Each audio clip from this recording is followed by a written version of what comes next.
Welcome to ISP tuition classes. तो आज आपके लिए लाए सेक्शन ई के दो क्वेश्चन जो आते हैं पार्ट 2 से चैप्टर नंबर 1 शेर पूंजी वाला सवाल। तो शेर पूंजी सवाल में जो टोटल रोजनामचे जो आपके लिए टोटल रोजनामचे हमने लिखे हैं ये आपको याद करने हैं। देखिए इतना अगर आप लोगों ने याद कर लिया रोजनामचे में तो दो क्वेश्चन आएंगे। ठीक है, सेक्शन ई के अंदर 8 मार्क के दो सवाल जिसमें 16 मार्क्स मिलेंगे। अगर हमें ये याद है तो पूरे 16 में से 16 हमारे तो ये फिक्स हो गए। ठीक है, और दूसरा में कर सकते हैं प्रवेश के और निवृत्ति के सवाल। तो प्रवेश के क्वेश्चन की भी और निवृत्ति की भी हमने ऑलरेडी वीडियोस अपलोड की, उसमें जाके आप बहुत अच्छे से पढ़ सकते हो। तो कैसे इसको याद करना है, देखो जो ब्लू लाइन से टिक किए हुए, जो ब्लू लाइन से लिखे हुए जितने भी नाम हमने ब्लू लाइन से लिखे हैं, तो ये कैसे है, ये ऑप्शनल है। क्वेश्चन में इसके लिए कुछ बोला होगा तो ये लिखने, अदरवाइज ये वाले लिखने नहीं है। बाकी जितने ब्लैक से लिखे हुए, जो ब्लैक बॉल पेन से लिखे हुए, ये तो कंपलसरी लिखने ही हमें। एक्स्ट्रा क्या ये ब्लू लाइन से जो लिखे ना ये एक्स्ट्रा क्वेश्चन है, यानी कि अगर सवाल में प्रीमियम होगी तो लिखना है, प्रीमियम नहीं है तो प्रीमियम नहीं लिखना है, वापसी करना है तो बैंक खाता जमा होगा, अप्राप्त हुई तो अप्राप्त मांग खाता होगा। तो इस तरीके से मैक्सिमम इतना ही लिखना होता है।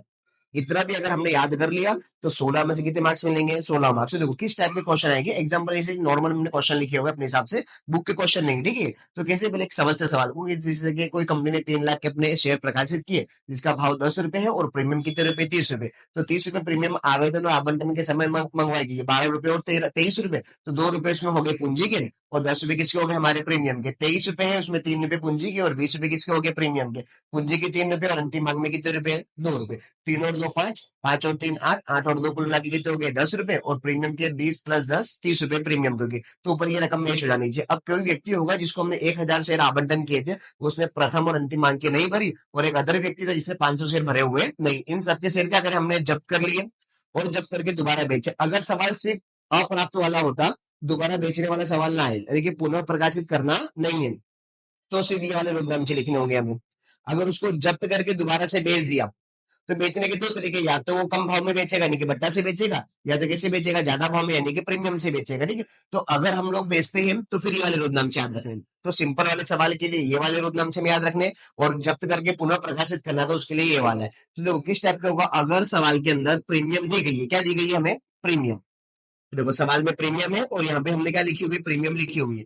अगर प्रीमियम की रकम सामने वाला भर देता है, ठीक है, सामने वाला भर देता है और वैसे अंश को हम जब्त करें और दोबारा बेचें, तो पुनः प्रकाशित कर समय कौन सा रोजनामचा लिखना है वो अब इसमें समझ पड़ेगी। ठीक है, अगर मान लो कि प्रीमियम के नीचे क्रॉस आ गया तो फिर हमें कौन सा रोजनामचा लिखना है। ठीक है, वो चीज एकदम प्लेन अभी समझेंगे। तो चलो स्टार्ट करते हैं। जैसे कि ये लिख लेना, पहले 4 मांग होती है हमारी कुल मिलाकर के। 4 मांग में से पहली मांग का रोजनामचा बैंक खाता उधार, आवेदन खाते जमा।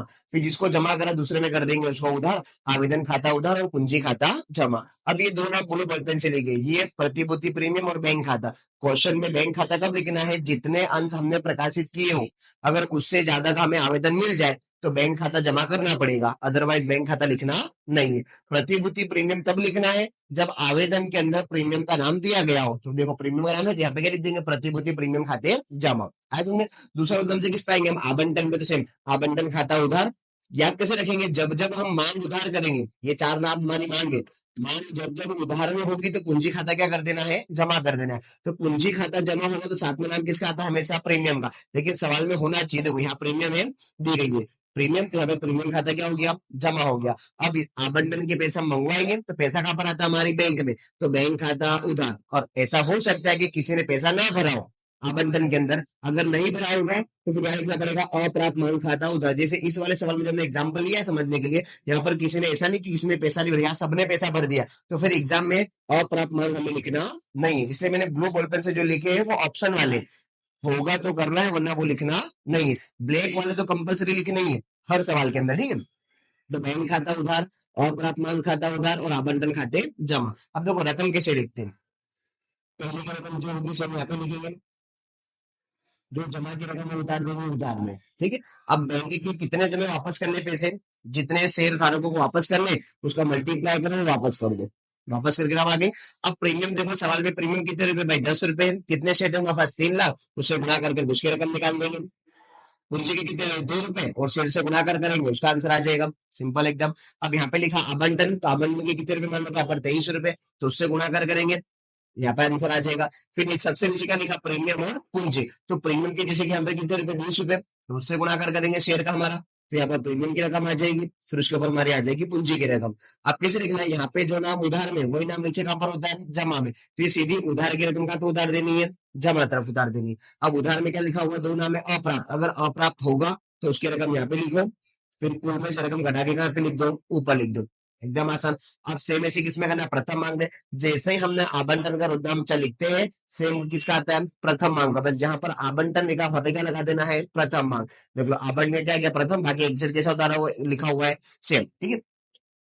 अब प्रथम मांग का मंगाएंगे तो शेयर प्रथम मांग खाता उधार, शेयर पूंजी खाते जमा, प्रतिभूति प्रीमियम खाता जमा। अब प्रीमियम से लिखा हुआ, इसका मतलब क्या है कि होगी तो लिखना वरना लिखना नहीं है। जैसे कि इस वाले सवाल में प्रथम मांग के नीचे प्रीमियम दी होंगी नहीं है, तो फिर प्रीमियम यहाँ पर आएगी नहीं। एग्जाम के अंदर हर जगह लिख दी मैंने, मैक्सिमम इतनी जगह पर आ सकती है, उसके अलावा कहीं आती नहीं है। अब इसका पैसा मिलेगा तो बैंक खाता उधार, अप्राप्त मांग खाता उधार और प्रथम मांग खाता जमा। अगर अप्राप्त होगा तो लिखना है, नहीं है तो फिर लिखना नहीं है। सेम ऐसे ही प्रथम मांग की रकम निकालेंगे, पूंजी की रकम निकालेंगे, प्रीमियम की रकम निकालेंगे, फिर जो नाम रकम यहाँ उधार में सीधी सीधी पहले काम पे लिख देनी है, जमा तरफ नीचे जाकर के, फिर उसमें कितना अप्राप्त हुआ वो निकालना है, फिर जमा की रकम में से उधार वाली माइनस कर दो तो हमारे बैंक की रकम मिल जाएगी, ठीक है। अब आते हैं अंतिम मांग में, जहां पर हमने प्रथम लिखा है वहां पे क्या लगा देना, अंतिम लगा देना। एग्जिट सेम रोदाम से दोनों के, ठीक है। तो देखो यहाँ पर प्रथम था, यहाँ पर क्या गया अंतिम, बाकी एग्जिट कैसा लिखा हुआ है, सेम लिखा हुआ है, तो सेम अंतिम मांग खाता उधार, पूंजी खाते जमा और प्रतिभूति प्रीमियम खाते जमा। प्रीमियम होगी तो लिखना वरना लिखना नहीं। फिर से बैंक में पैसा आएगा तो बैंक खाता उधार, अप्राप्त हुआ तो अप्राप्त मांग खाते उधार और अंतिम मांग खाते जमा, तो उसकी भी रकम निकाल देंगे सेम इस तरीके से, पूंजी की रकम और प्रीमियम की रकम। फिर जो रकम यहाँ उधार में पहले का लिख देनी यहाँ पर जमा में, फिर उसके बाद क्या ढूंढना है, अप्राप्त वाला, और उसमें से घटा के किसका आ जाएगा, हमारा बैंक वाला। ये 8 रुपए हमसे एकदम आसान होते हैं। उसके बाद क्या होता है कि इनमें से क्या कर सकते हैं हम लोग, जब्त करेंगे और दोबारा बेचेंगे। तो दोबारा बेचने से ध्यान रखना है कि हम भट्टा से बेच रहे हैं या प्रीमियम से बेच रहे हैं, ये ध्यान रखना है। दूसरा ये ध्यान रखना है कि जहां हमने क्रॉस करा हुआ, जहां पर पैसे नहीं भरे, क्या उसके अंदर प्रीमियम है, जहां पर सामने वाला पैसा नहीं भरा अंशधारक, वहां पर प्रीमियम की रकम है या नहीं है। तो अगर देखो प्रीमियम के नीचे, नेक्स्ट क्वेश्चन में प्रीमियम के नीचे क्रॉस करा हुआ, तो प्रीमियम के नीचे क्रॉस होगा तो जब्ती का कौन सा रुद्रांश लिखना है, और प्रीमियम के नीचे क्रॉस नहीं है तो जब्ते के अंदर कौन सा रुद्रांश है, ठीक है, एकदम क्लियर समझना। जब जब प्रीमियम के नीचे क्रॉस होगा क्या होगा, प्रीमियम के नीचे क्रॉस यानी कि प्रीमियम की रकम भी नहीं भरा हो, तो तुम्हें यह प्रीमियम की रकम लिखनी पड़ेगी। प्रतिभूति प्रीमियम खाता क्या कर देना, उधार कर देना। क्यों उधार करना है, प्रीमियम की रकम नहीं भरी तो हमें क्या हुआ, नुकसान हुआ। जैसे हमारी मांग की रकम नहीं भरा तो पूंजी से हमें नुकसान होगा, पूंजी नहीं मिलेगी हमें, तो पूंजी खाता क्या हुआ, उधार हुआ। वैसे ही जब प्रीमियम की रकम नहीं भरेगा तो वो भी तो हमें नुकसान होगा ना, तो प्रीमियम खाता क्या कर देना, उधार कर देना। लेकिन देखो ऊपर वाले सवाल में प्रीमियम के नीचे क्रॉस दिया हुआ नहीं है, इसका मतलब क्या, सिर्फ उसने पूंजी की रकम नहीं भरी है, तो सिर्फ उधार में क्या लिखना पड़ेगा, तब पूंजी खाता उधार, फिर वहां पर प्रीमियम नाम लिखना नहीं है। आएगा समझ में, प्रीमियम के नीचे क्रॉस हो तो प्रीमियम का नाम आएगा। प्रीमियम के नीचे अगर अप्राप्त यानी कि क्रॉस वाली साइन नहीं है तो फिर वहां पर प्रीमियम का नाम लिखना नहीं। एग्जिट क्लियर ना, ठीक है। देखो इस वाले सवाल में प्रीमियम के नीचे क्रॉस है तो यहाँ पर प्रीमियम लिखेंगे, यहाँ पर प्रीमियम के नीचे क्रॉस नहीं है तो फिर प्रीमियम को लिखना नहीं है। मतलब ये भी ऑप्शन वाला है कि हो भी सकता है और नहीं भी, हर साल में फिक्स नहीं कि आएगा ही आएगा।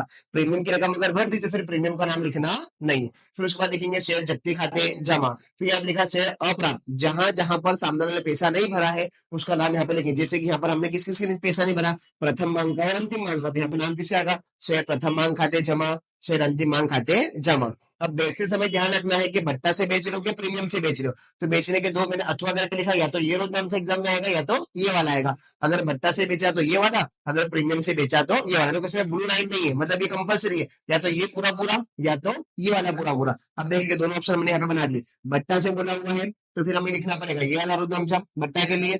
अगर प्रीमियम से बेचा है तो देखो नीचे वाला बनाया हमने प्रीमियम के लिए, प्रीमियम से बोलेगा तो ये वाला रुद्रांश लिखना है। आए समझ में।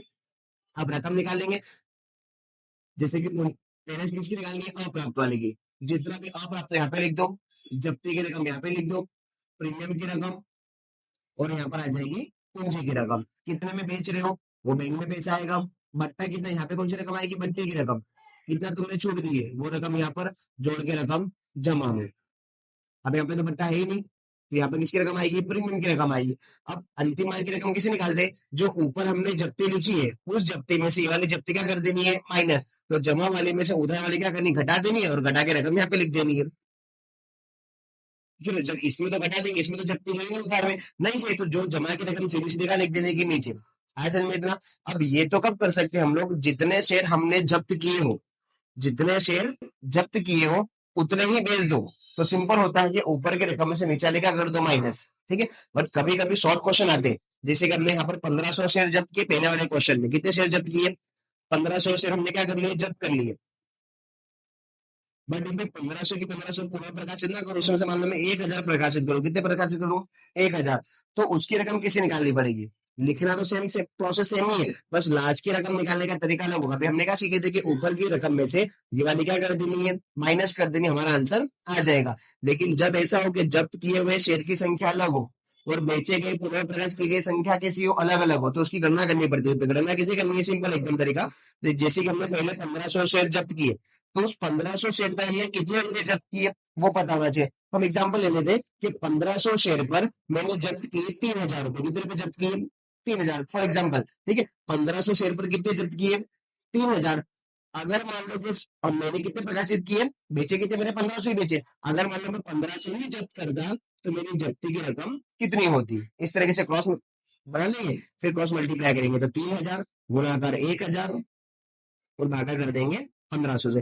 तो 15 दूनी 30 और गुणाकर करेंगे तो जब्ती की रकम कितनी आ जाएगी, 2000। फिर इस रकम में से उधार वाले क्या करनी है, घटा देनी है। क्रॉस मल्टीप्लाई कैसे करेंगे, 1500 शेयर पर इतनी जब्ती है, बोले सर ये कहां से मिलेगी, होते हमें यहाँ से मिल जाएगी। जब्ती कितनी है, कितने शेयर है उसके सामने यानी जब्ती की रकम 1500 पर इतनी है, तो हमने बेचे कितने, 1000। तो 1000 पर कितनी होनी चाहिए, तो 1000 पर कितनी होनी चाहिए थी, 2000। तो जो भी आंसर आएगा उसमें से ये उधार वाली रकम क्या करनी है, घटा देनी, फिर यहाँ पर रकम लिख देनी। सिंपल एकदम। देखो इतना सामने अगर याद कर लिया ना तो 16 में से 16 मार्क्स पूरे मिलेंगे, ठीक है। तो ये सिंपल पहले जो लिखे हुए सारे याद कर लेने हैं। ब्लू वाले जो लिखे हैं ये ऑप्शन वाले हैं, ठीक है। क्वेश्चन के ऊपर डिपेंड करता है कि प्रीमियम है तो लिखनी है, वापसी करना है तो लिखनी है बैंक खाता, प्रीमियम है तो लिखनी है, अगर अप्राप्त हुआ तो बैंक खाता उधार करना है, वरना करना नहीं है। और ये भी याद कर लो कि कहाँ कहाँ पर बैंक लिखनी है, कहाँ कहाँ पर हमें पूंजी लिखनी है। देखो फर्स्ट में बैंक आएगी 1 नंबर पे, 4 नंबर पे, 6 नंबर पे, 8 नंबर पे, ये आती है बैंक।